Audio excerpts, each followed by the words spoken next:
Hello students, मैं पवन जहांगीर। आज हम इस वीडियो में पढ़ेंगे निखिलम विधि, ऊर्ध्व तिर्यक और परावर्त्य योजित से मल्टीप्लाई करना और डिवाइड करना। तो पिछले वीडियो में हमने डिस्कस किया था शून्यंत मेथड के बारे में, एकाधिकेन और एक न्यूनन के बारे में। आज जो हम टॉपिक लेके चल रहे हैं वो है निखिलम विधि, ऊर्ध्व तिर्यक और परावर्त्य। तो सबसे पहला जो मेथड है वो है निखिलम विधि। तो निखिलम विधि से हम गुणा करना भी सीखेंगे और भाग देना भी सीखेंगे। तो सबसे पहले हम कर रहे हैं गुणा। निखिलम विधि सीखने से पहले आपको एक चीज ये माइंड में सेट करके रखनी है कि जब भी निखिलम विधि से आप कोई भी क्वेश्चन सॉल्व कर रहे हो तो आपको उसमें आधार लेना होता है। आधार, अब जब आप उसको डिवाइड में यूज करोगे तो भी आपको आधार लेना है, और जब आप मल्टीप्लाई कर रहे हो, गुणा कर रहे हो, तब भी आपको आधार काम में लेना है। जैसे हम एक एग्जांपल ले रहे हैं, 53 मल्टीप्लाई 54। ये हमारे पास कोई दो नंबर है और हमें इन्हें मल्टीप्लाई करना है। तो मल्टीप्लाई करना है और मेथड कौन सा यूज में लेना है? निखिलम विधि। तो निखिलम विधि में हमने जैसे आपको पहले बताया कि हमें क्या लेना है, इसमें आधार। तो अब ये आधार क्या होता है, पहले हम ये समझेंगे आधार क्या होता है।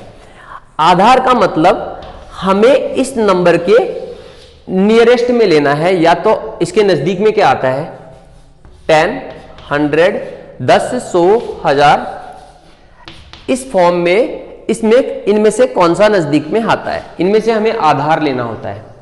या तो आप 10 ले सकते हो, फिर 100, 1000, जो इसके नजदीक में आता है वो इसका आधार होगा। अब आप देखोगे कि इसमें 10 या 100 दोनों ही क्या है, इसके नजदीक, तो आप 10 भी ले सकते हो और 100 भी ले सकते हो। तो यहां पर अब हम आधार ले रहे हैं 10, हम 10 आधार लेके इसको सॉल्व कर रहे हैं। तो यहां पर आधार क्या हो गया, 10। अब इसमें आधार लेने के बाद में ऐसे क्वेश्चंस में हमें कभी कभी उपाधार की भी जरूरत पड़ती है। अब ये उपाधार क्या होता है और उपाधार की जरूरत हमें क्यों पड़ती है? आधार हमने लिया 10, 10 लिया हमने आधार। अब आधार 10 लेने के बाद में हम देखेंगे क्या 10 लेने के बाद में भी हम इसके बिल्कुल नजदीक पहुंच चुके हैं? तो हम देखेंगे कि 10 लेने के बाद में भी हम नजदीक नहीं पहुंच पाए हैं, क्योंकि संख्या कितनी है, 53 और 54। तो इनमें हमें देखना है 53 और 54 में कि 10 नजदीक में अभी भी हम नहीं आए, क्योंकि 10 क्या है कि अभी भी इनसे 40 का डिफरेंस है, 40 42 का जो भी डिफरेंस है। तो हमें क्या लेना पड़ेगा, उपाधार। अब उपाधार क्या होता है कि इसके नजदीक, अब कौन सा नंबर है जो इसके नजदीक आ रहा है, 53 और 54 के बीच में कौन सा नजदीक आ रहा है? तो आप देखोगे कि 50 ऐसी संख्या है जो इन दोनों के ही क्या है, नजदीक है। तो इसका उपाधार क्या होगा, 50। ये हो गया इसका उपाधार। अब आपको पता लग गया होगा उपाधार की हमें जरूरत क्यों पड़ती है। तो उपाधार की जरूरत हमें इसलिए पड़ती है कि जब हम आधार ले रहे हैं 10 से 100, 1000, इस वाले फॉर्म में जब हम ले रहे हैं आधार, और आधार लेने के बाद में जब हम इसके नजदीक नहीं पहुंच पा रहे हैं इस नंबर के, तो हमें उपाधार की जरूरत पड़ती है। तो उपाधार लेने के बाद में अब हमें एक चीज और इसमें यूज में लेनी है, उपाधार अंक। उपाधार अंक। अब ये उपाधार अंक क्या है कि उपाधार अंक वो होता है कि आधार को ऐसे कौन से नंबर से हमने मल्टीप्लाई किया कि उपाधार आ रहा है। उपाधार यानी आधार को ऐसे कौन से नंबर से हमने गुणा किया कि ये हम उपाधार 50 हमें प्राप्त हुआ। तो 10 को हम किससे गुणा कर रहे हैं, 5 से। देखो 10 को 5 से जब हम गुणा करेंगे तो क्या आएगा, 50। या फिर दूसरा तरीका ये है कि आप उपाधार में आधार का क्या दे दो, भाग। तो यहां पे हमारे पास उपाधार अंक आ गया 5, क्योंकि 10 को जब 5 से गुणा किया तभी हमें क्या मिला, 50। तो जब भी हमें कोई क्वेश्चन निखिलम विधि से जब हमें मल्टीप्लाई करना है, गुणा करना है, तो सबसे पहले हमें ये डिटेल जरूरी है, आधार लेना है, उसके बाद में उपाधार लेना है, और फिर उपाधार अंक लेना है। अब इसके आगे की प्रोसेस हम यहां पे करते हैं।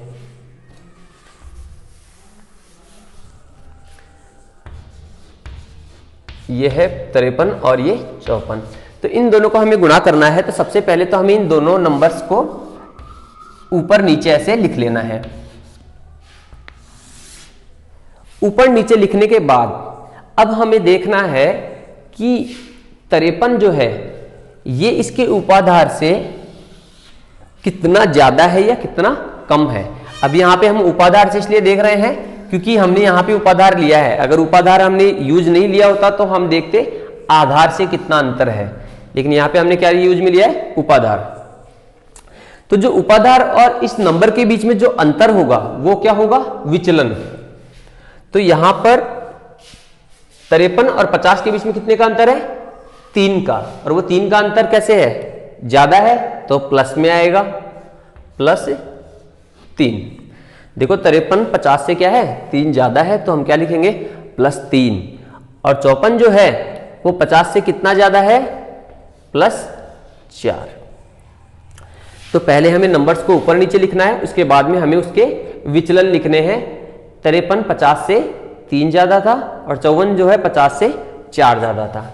अब यहां पर संख्याएं 2 हैं तो हमें 2 कॉलम बनाने हैं। संख्याएं 2 हैं तो 2 कॉलम बनेंगे और संख्याएं 3 होंगी तो हमें 3 कॉलम बनाने हैं। पहले वाला जो कॉलम है राइट हैंड साइड से दाईं तरफ से जो पहला कॉलम है उसमें हमें दोनों विचलन को गुणा करना है। अगर संख्याएं हमारे पास 3 होंगी तो भी हमारे पास जो फर्स्ट वाला कॉलम है उसका वही काम है, हमें विचलन्स को क्या करना है, आपस में गुणा करना है। तो हम किसको गुणा करेंगे, 4 गुणा 3। अब जो ये सेकंड कॉलम है, फर्स्ट कॉलम जो पहला, जो दाईं तरफ वाला जो पहला कॉलम है उसमें हमें विचलन को आपस में गुणा किया, और जो दूसरा कॉलम है उसमें हमें क्या करना है कि कोई भी एक संख्या ले लेनी है। इनमें से हमें कोई भी एक संख्या ले लेनी है।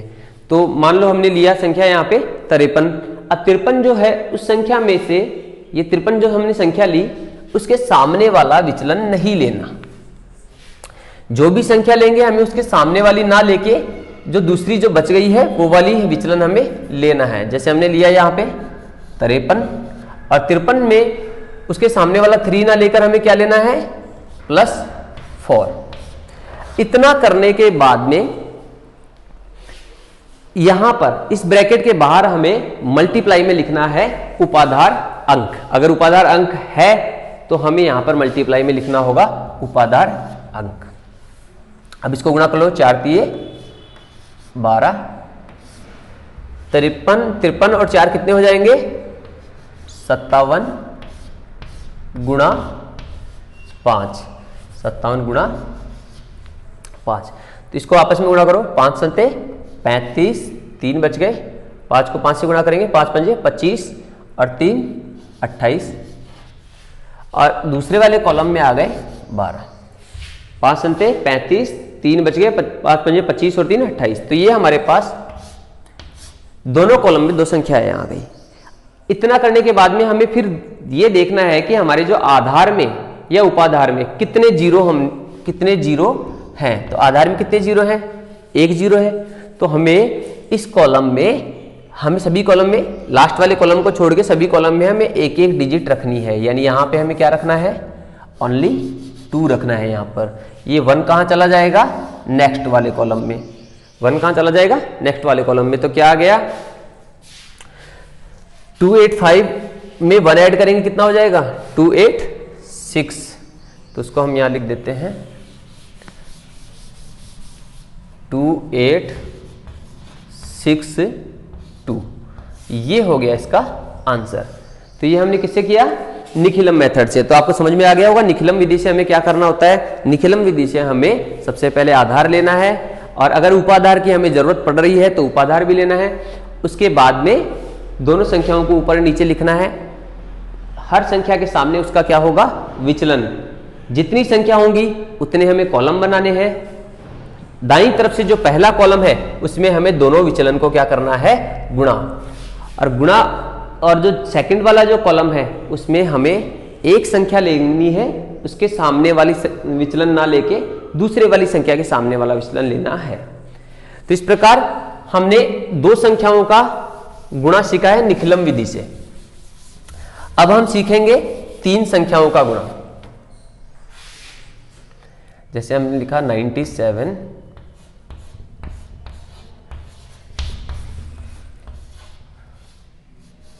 ये हमारे पास 3 संख्या है और तीनों संख्या को हमें किससे गुणा करना है? निखिलम विधि से। तो वही इसमें हमें क्या लेना होगा? सबसे पहले आधार लेना होगा। तो आधार लेने के लिए हमें देखना है कि तीनों संख्याओं के नजदीक में क्या है। तो सबसे नजदीक क्या आ रहा है इसमें? 100। तो हमें क्या लेना होगा? आधार हमने लिया इसका, आधार लिया हमने 100। अब क्या इसमें हमें उपाधार लेने की जरूरत है? हमें उपाधार लेने की जरूरत नहीं पड़ेगी, क्योंकि 100 इसके बिल्कुल नजदीक आ चुका है। इसके बाद में हमें वही तीनों संख्याओं को क्या करना है? आपस में एक के नीचे एक करके ऐसे लिख लेना है। हमने तीनों संख्याओं को लिख लिया। अब क्या करेंगे? अब हमें उसमें हम उपाधार से अंतर देख रहे थे, उपाधार में और संख्या में कितना अंतर है, और यहां हमें क्या देखना है? आधार और इस संख्या में कितना अंतर है। तो 100 में और 97 में कितना अंतर है? देखो कम है, तो हम लिखेंगे -0.3। कम है इसलिए माइनस में लिखना है, और जो ज्यादा है उसको प्लस में लिखना है, +0.2। 103 क्या है? 3 ज्यादा है इसलिए +3। जो ज्यादा है उसको प्लस में लिखना है, और जो कम है उसको हमें माइनस में लिखना है। अब यहां पर संख्याएं 3 है, तो हमें कितने कॉलम बनाने हैं? 3 कॉलम बनाने हैं।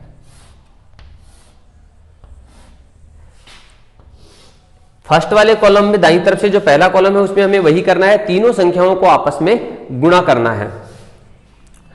तीनों विचलन को आपस में गुणा करना है। तो मैं कर देता हूं -3 गुणा +2 गुणा +3। जो लास्ट वाला जो कॉलम है उसमें वही कोई भी एक संख्या लेनी है, उसके सामने वाला विचलन ना लेके बाकी दोनों संख्याओं के विचलन हमें लेने हैं। तो 97, ये -0.3 नहीं लेंगे, हम लेंगे +0.2 +0.3। अब इसमें एक बीच वाला कॉलम अलग से आ गया, तो इसके बारे में हम अलग से समझ रहे हैं कि ये जो विचलन है, ये जो तीनों हमारे पास विचलन है, बीच वाले कॉलम में हमें क्या करना है? 2-2 के पेयर बना के हमें मल्टीप्लाई करना है और फिर ऐड करना है। तो सबसे पहले मैं 3 और 2 को आपस में गुणा कर रहा हूं, तो -3 गुणा 2 प्लस, अब 2 और 3 का पेयर बनाएंगे, 2 और 3 को आपस में गुणा करेंगे, फिर प्लस का साइन लगाएंगे, और 3 और 3 को, -3 को और 3 को आपस में गुणा करेंगे। तो बीच वाले कॉलम के बारे में आप समझ चुके होंगे कि हमें क्या करना है? 2-2 के जोड़े बना के हमें गुणा करना है। 3 को 2 से गुणा किया, फिर 2 को 3 से किया, और फिर 3 को 3 से। अब हम इनका जो भी गुणा है वो हम लिख रहे हैं। 3 को 2 से गुणा करेंगे, 3 दूनी 6, और 6 को 3 से करेंगे, 6 तिये 18। तो जो लास्ट वाले कॉलम में आया वो आया -18। देखो 3 और 2 को जब गुणा किया हमें क्या है? 3 दूनी 6, ये प्लस में है और ये माइनस में, तो 6 तिये 18 -18। या इसको करेंगे 3 दूनी 6, ये माइनस में 6 है, तो हम इसको लिख रहे हैं -6 प्लस 3 दूनी 6, ये कैसे है? प्लस में, और जो ये लास्ट में है 3 को 3 से गुणा करें, कितना हो जाएगा? 3 तिये 9 -9। और जो लास्ट वाला कॉलम है उसमें हमें ऐड कर लेना है 3 और 2 5, और 5 और 97 और 5 कितने हो जाएंगे? 102। 97 और 5 कितने हो गए? 102। अब हमें कर लेना है इसको -18। अब देखो 6 प्लस है, 6 प्लस का है और 6 माइनस का, कितने हो जाएंगे? ये 0, और क्या बच गया हमारे पास? -9। यहां पे क्या आ गया? 102। अब हमें क्या करना है? यहां पे तीनों कॉलम हमारे पास आ गए हैं। अब सबसे पहले हमें ये देखना है कि तीनों कॉलम में जो संख्याएं हैं वो पॉजिटिव नहीं आ रही है, प्लस में नहीं आ रही है। यहां पे जो 2 संख्याएं हैं वो माइनस में आ गई। तो जो माइनस में संख्या आ रही है, सबसे पहले हमें उसे प्लस में करना होगा, बाद में उसके आगे की प्रोसेस हम करेंगे। तो सबसे पहले हमें इसको प्लस का बनाना है, तो इसको प्लस का जब हम बनाएंगे तो हमें यहां से कुछ कैरी लेनी है। अब यहां से कैरी लेने के लिए इसके पास कुछ है ही नहीं, क्योंकि ये पहले से इसमें भी क्या है? माइनस में है। तो हमें क्या करना होगा? पहले इसको पॉजिटिव बनाना है, तो इसको पॉजिटिव बनाने के लिए हमें यहां से कैरी लेनी होगी, यहां से हम हासिल लेंगे। तो सबसे पहले हम -9 को क्या कर रहे हैं? प्लस का बना रहे हैं। तो इसके लिए हम यहां से क्या लेंगे? 1 लेंगे, तो यहां से जब हम 1 लेंगे तो इसके पास तो बच जाएगा 101, और जो ये 1 हमने लिया यहां से, वो 1 इस आधार से गुणा हो जाएगा। ये 1 लिया वो इस आधार से गुणा होगा, कितना हो गया 100, और हमें अगले कॉलम में 100 में से माइनस करना है 9। ठीक है, अब नेक्स्ट है -18। इसको आगे हम यहां करते हैं 101, 100 में से जब 9 माइनस करेंगे कितना हो जाएगा 91, और लास्ट वाले कॉलम में -18। अब देखो, अब लास्ट वाले जो माइनस वाला जो नंबर है इसको भी हमें क्या बनाना है, पॉजिटिव बनाना है, प्लस में बनाना है। तो इसके लिए हम इस 91 में से हम क्या लेंगे 1, और वो 1 क्या होगा 100 से मल्टीप्लाई, जो भी हम साइड वाले नंबर में से लेते हैं वो क्या होता है आधार से क्या हो जाता है गुणा। तो 101 यहां पे कितना बच गया 90, और वो 1 जाके यहां पे क्या हो जाएगा 1 आधार से गुणा होगा, बन गया 100, और 100 में से जब 18 माइनस करेंगे कितना आ जाएगा 101, 90, 100 में से 18 माइनस करेंगे कितना आ जाएगा 82। अब तीनों कॉलम में हमें देखने हैं कितने कितने डिजिट हमें रखने हैं। तो डिजिट किसके अकॉर्डिंग रखने होते हैं हमें, आधार के हिसाब से। तो आधार के यहाँ कितने जीरो है, आधार में 2 जीरो है, तो हमें 2 अंक रखने हैं। तो यहाँ पे भी 2 अंक है, यहाँ पे भी 2 अंक है, और लास्ट वाले डिजिट में, लास्ट वाले कॉलम में जितने डिजिट होते हैं उतने ही रखने होते हैं। तो हम लिखेंगे 101908 2। तो ये क्या हो गया हमारा निखिलम से मल्टीप्लाई।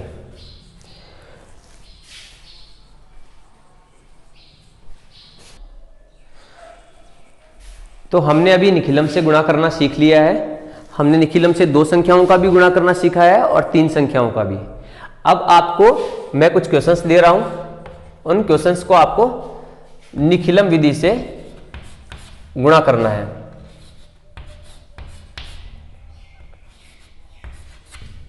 क्वेश्चन नंबर फर्स्ट, इसको आपको किससे करना है, निखिलम विधि से गुणा करना है।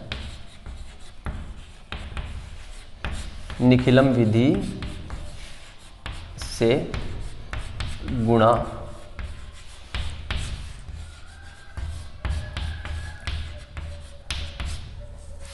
तो एक क्वेश्चन तो ये हो गया आपका। सेकंड क्वेश्चन वो है 95 मल्टीप्लाई 105 गुणा 97। दूसरा क्वेश्चन ये है, और थर्ड जो क्वेश्चन है वो है 45 गुणा 52। और एक क्वेश्चन और दे देते हैं हम,